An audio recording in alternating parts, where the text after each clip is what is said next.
Okay, now we're moving into our integrate section. So this is the last category of pelvic floor muscle training. And as you can imagine, it can encompass so much.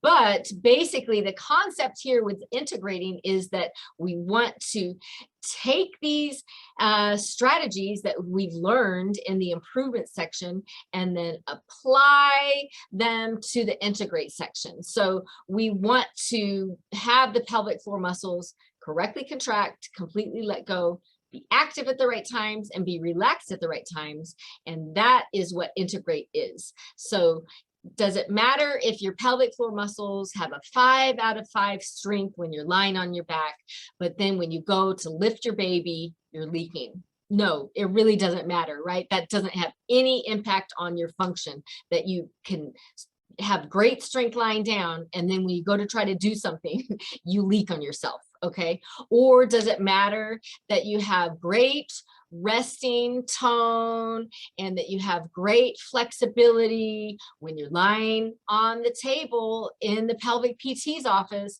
but then when you're actually in bed with your partner and they're about to insert something, whether it be a penis or an object, something's getting inserted, and then your muscles tense up and penetration is painful, the experience is bad, you know, it's not good for you, it's not good for your partner. So those are a couple ways that that I think that this concept of integration is powerful, because again, who cares if you can do it on your own or with the pelvic PT? You've got to apply those principles that you're learning into everyday life.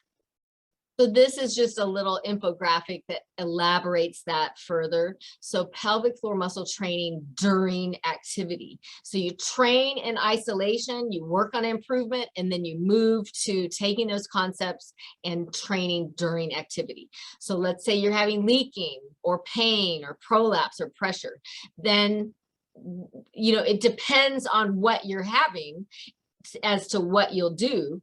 But let's say that it was leaking.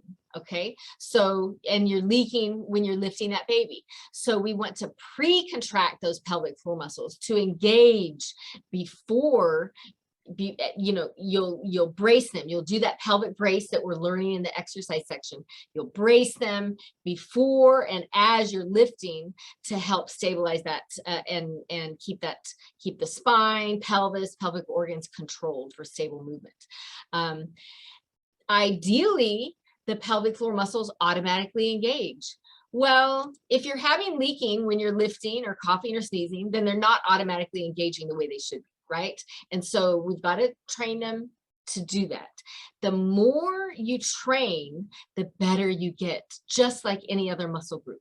The more you do it, the better you get. And so over time, you'll get to the point, hopefully, where you've trained those muscles so well that when you do sneeze or when you do cough, they actually do automatically engage, and you don't have to tell them, hey, squeeze and cough, squeeze and sneeze, squeeze and engage.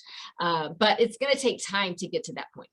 You have different muscle fiber types, and I'm not going to dive deep into this, but basically you have type 2 fibers, and these are for quick pressure increases where you cough, sneeze, laugh, jump, and that's when we need those type 2 fibers to be active. And then you have type 1 fibers, and these are more for sustained support. So that's where those pelvic floor muscle fibers and the pelvic floor muscles themselves are holding up those organs over time. They have that tonic engagement, and they're part of your core. They help keep you upright, and they help keep everything in the right place.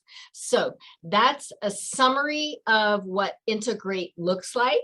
And then we're ready to move to self-check. If you have any questions, I really want you to drop them below. I love that you're engaging here, and I will continue to regularly check these comments and engage and respond as soon as I'm able. So thank you for doing this. And remember, your homework is to share this information with one new person, because you can be the person that give someone else hope or help. They may have no idea that their pelvic floor muscles exist. They may have no idea that pelvic floor physical therapy exists. And so you can just gently introduce that concept. And you're the best person to be able to do that. You're going to be able to do that far better than I will. Thank you for your time, and I'll see you in the self-check section.